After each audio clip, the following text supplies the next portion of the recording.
नमस्कार जय Jagannath Ayurvedic solution PS channel को आपण मानक स्वागत जनाऊँगी। आज आसतु जानिबा अग्निदग्ध बा पोड़ा घा घरोई उपचार द्वारा किपरि भल करि परिबा। दुईटी उपचार अछि, ध्यान दे शुणन्तु। प्रथम उपचारटी हेउछि कंचा बिलाती आलू को चिकण करि बाटी पोड़ी जाइथिबा जागारे लगाइले फटका हुए नहीं, जंत्रणा मध्य बंद हो जाए। द्वितीय उपचारटी हेला पईपत्र रस को पुराणा गुड़े मिसाई पोड़ा स्थान रे लगाइले ज्वाला तत्क्षणात बंद हुए।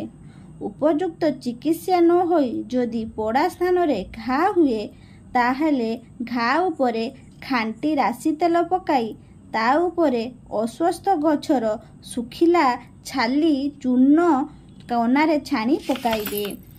घारू पानी बाहरिले पुणी राशि तेल अस्वस्थ छाली चूर्ण पकाइबे। एथिरे पोड़ा घा एवं अन्य कदर्य घा निश्चय सुखीजिवो।